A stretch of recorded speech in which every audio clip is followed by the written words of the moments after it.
The following is a hockey podcast out of Vancouver and Surrey, British Columbia. It'll only consist of a lot of puck talk and even more BS, or in actual words, banter and satire. Enjoy, and as always, go Canucks go. Okay, do the Edmonton Oilers live rent-free in my mind? Of course they do, okay? I'm a Vancouver Canucks fan, and today's an interesting day to be one of those people. Let's talk about it.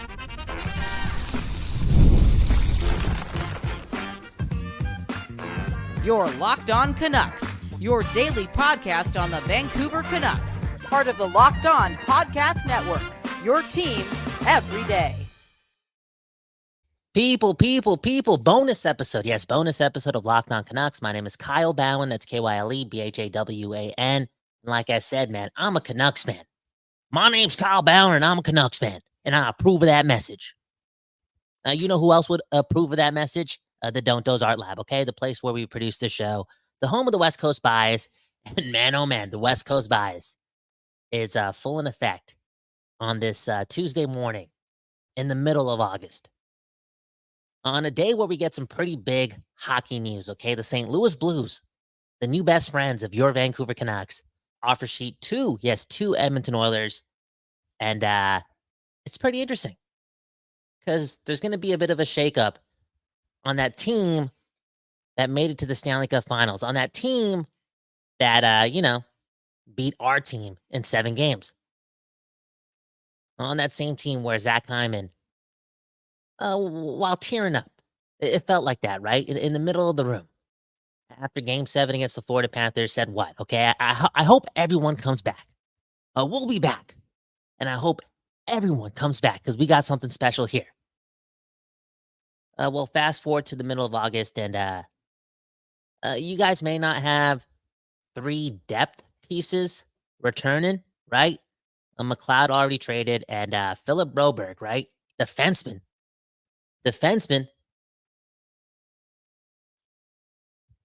a young defenseman, better than Darnell Nurse. Hey, replaced Vincent Desharnais in the Stanley Cup Finals and in parts of the playoffs. That dude, that defenseman, signed a 2-year deal. A 2-year deal. Worth what? 4.5 plus?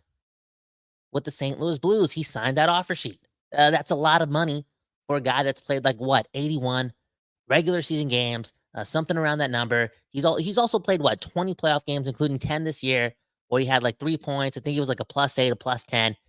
He was good. In fact, he was a lot better than Darnell Nurse. Game in and game out, it felt like that every time he was on the ice. Which is the key thing here. The guy does not have the track record where the Oilers were in a situation where, 2-year deals and signing new 2-year deals before you sign Leon Draisaitl to an extension is something that you really, really, really have to be careful with, right?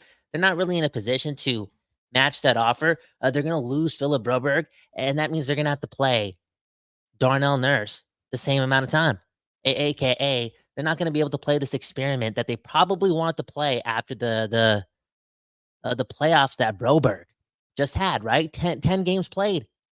It looked pretty good against Florida. 2 goals, 1 assist during his 10 games. They probably were going into the year thinking that there was a chance that he's arrived and he could, again, help alleviate some of the minutes played from Darnell Nurse, who's making double of what Philip Broberg is going to be making next season and is not even close to double the player. Real talk. Let's get to the comments. One left to the YouTube live chat, okay? SK93 saying Broberg wanted out of Edmonton. Don't blame him. Again, don't blame him for signing a $4.5 million per year offer sheet with the St. Louis Blues, right? A 2-year deal. That's a lot of money. And I feel as if any player in this situation would do that. The Blues also doing the same, sort of. Not with the same amount of money, but they're giving the 2-year deal to Holloway. Dylan Holloway. What's the number on that? What's the number on that? It's is it 2.5 or something? I'm not the Edmonton Oilers stat guy here, okay? But man, oh man, again, when I think about Zach Hyman saying things like, I hope everyone comes back. We got something special. I think Holloway, more so than Broberg, to be honest, was more a part of that message. And that's nothing against Broberg. I just feel as if Holloway had, had more there when it came to the culture of the Oilers, right? Anyways, Holloway signing a 2-year, $2.29 million offer sheet with the St. Louis Blues. That's 2.29 per year. And if the Oilers don't match that, they get a 3rd-round pick. If they don't match the Broberg one, they get a 2nd-round pick. But yeah, the Holloway thing, I think at that number, and again, his role, his speed, his edge. I'm not going to say he was the most consistent player in the playoffs, right? I feel as if they wanted more from that guy. Game in and game out. Still young enough to be able to find that. Just went through the Stanley Cup final experience. And again, I don't know if the Oilers within their bottom 6 or, that 4 group, right? Like the 6th, 7th, 4 group. I don't know if they want to go down the route of going into the season without McLeod, who went to Buffalo, and Holloway. You know what I'm saying? I think he's coming back. And yeah, let's say they do get a 2nd-round pick for Broberg, right? This is the keynote because I feel as if again, I'm feeling it, the West Coast bias. Oh, that team's gonna change, blah blah blah. They're gonna have to play Darnell Nurse more, blah blah blah. If they get a 2nd-round pick on a team that has, again, McDavid and Draisaitl, as a Canucks fan, you got to wonder what they're gonna do with that. Like, who else are they gonna, bring into the fold? Because in this day and age, I feel as if you can get a lot for a 2nd-round pick. You can get a player for 1 year, a defenseman for 1 year, maybe 2. That's just as good as Philip Broberg is today. You can package that with something. Boom, bam. So we can't rest that easy and just assume that the Oilers, who for the 5th or 6th time are going to be forced to play their most expensive D-man the same amount, if not more, going into next season. Again, the thought process about that point, it makes me satisfied. It makes me happy. But we're talking about a team with McDavid. Like, McDavid will, this dude's going to make the trade. Okay, this guy's going to move that 2nd-round pick in 2 minutes. Not Bowman. Okay. These deals, again, even more fascinating considering that they're 2-year deals and the Oilers have to sign Draisaitl. So the numbers, the crunching, like people in the Oilers organization who thought they had the week off, dude, they're going back home. They're going back home to pull out the calculators, okay? They got to get their accounting right because a lot is going on within that organization that just, I feel as if got blindsided by the St. Louis Blues, who made a trade earlier this morning to get back their 2nd-round pick from Pittsburgh in order to do this. You want to talk about a vendetta? That's something. That's something. Again, back to the comments. Look at this. Vancouver is my life, a.k.a. Ryan Hernandez, a.k.a. one of the biggest Canucks fan in the lower mainland. It's got to be the case. And this guy goes for walks. Okay, goes for walks in Mother Nature and screams the Canucks are going to win the Stanley Cup with his arms in the air. Okay, you talk about Deepak Chopra manifestation energy. You're talking about a guy who's willing to get uncomfortable for the team and put that good energy out here on the West Coast, the best coast of Canada. It's Ryan Hernandez. And what is he saying? He's saying when the Canucks win the Cup, they have to give a Stanley Cup ring to the St. Louis Blues. I'll say it again, okay? Are the Oilers and their team and their success living rent-free in the minds of Canucks fans? Of course. Why? Because we're Canucks fans. And last time I checked, we're watching sports.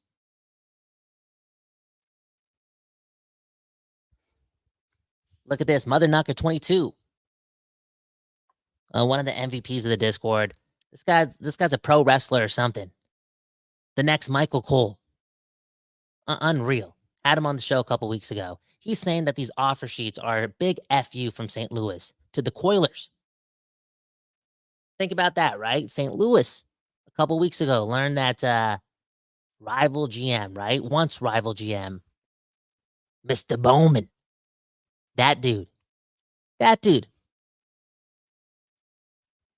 Out of all dudes, that dude. Signs with the Oilers. And what does St. Louis do to get back at, again, an ex-rival?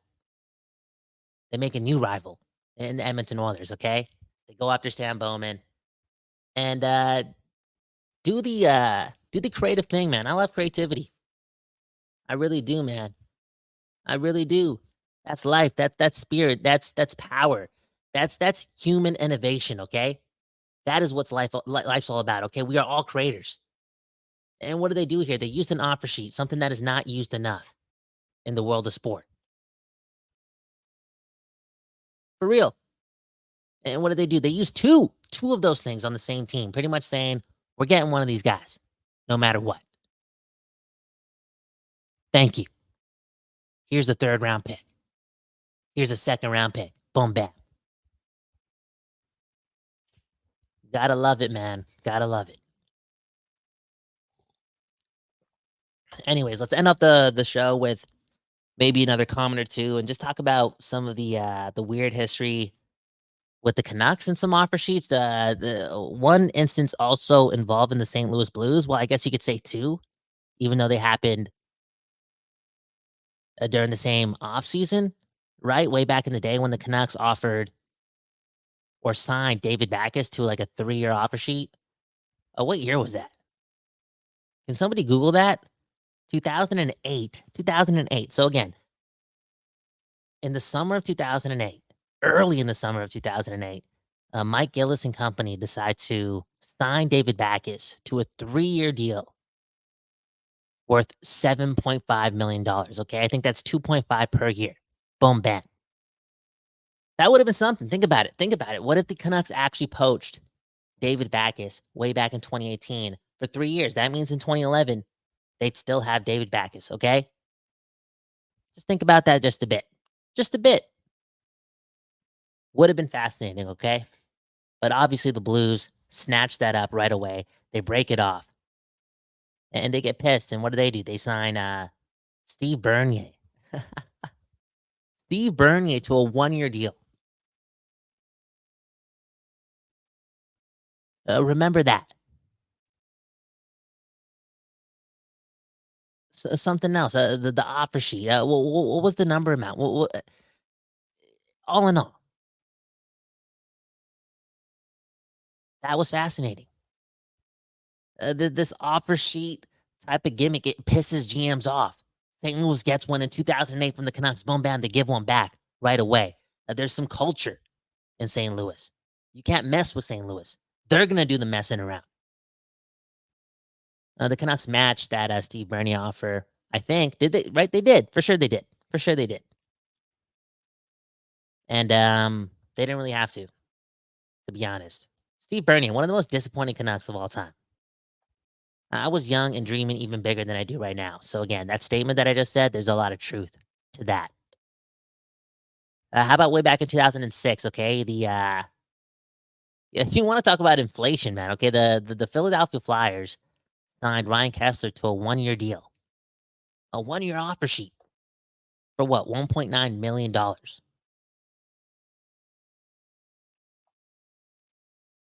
Think about that. 1 year of Ryan Kessler for $1.9 million way back in 2006. You know, and then I look at the price of green peppers right now at Safeway. $7, $6, $5. One of those numbers for a green pepper at Safeway. You know what I'm saying? The other day I went to the gas station. It's $4 before taxes for one bottle of Gatorade. You know what I'm saying? You know how important Gatorade is? One of the cheap hangover cures, and even if it doesn't work, how about the placebo effect? Okay, that works. And now you're allowing less and less people to use that resource when they're hungover, aka can't get back to reality. How is Gatorade $4 before tax at the gas station? How have things changed? 2006, you could get Ryan Kessler for $1.9 million. obviously the Canucks matched.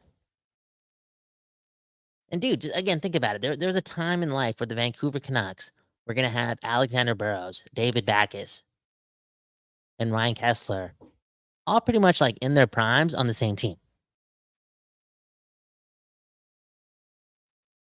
That's kind of cool.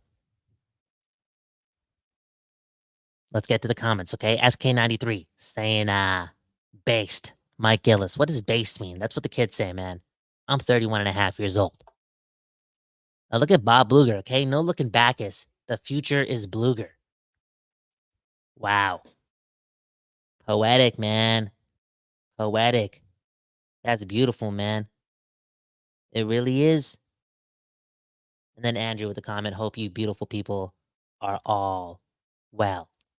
Now let's end it on that note, okay? A quick little episode talking about some of the NHL news involving two teams that are not your Vancouver Canucks. But at the same time, as a petty Canucks fan, or maybe not the right usage of a word there, okay? I'm not a petty Canucks fan. I'm a real Canucks fan. Okay? For real. And the Oilers, they're living rent-free in my mind. So when updates happen and news happens, it happens to me. They don't live in my heart. They live in my mind. There's a difference. We'll end it off on that note, okay? Today is the day where you start using your heart more than your mind. My name's Kyle Bowen, KYLEBHAWAN. Hit the like button, subscribe to the show. Your Canucks every now and then. Your Canucks every hour. Your Canucks every day. We'll be back tomorrow and then Friday. I am taking the day off on Thursday. And yeah, yo. We blessed, yo. We blessed, man. We cheer for a good hockey team. All this news matters, man, for real. If the Canucks sucked, there's no way we're having a conversation today. That's crazy. Also, join the Discord, okay? We design shirts in the Discord. Right now we're selling this shirt. Not really, but it's on OilersSuck.com. It's the thumbnail of today's video on a shirt. Jokes aside, we're designing t-shirts in the Discord. Join below and also talk about the Canucks while you're on the toilet. I'll finally get out of here. Peace!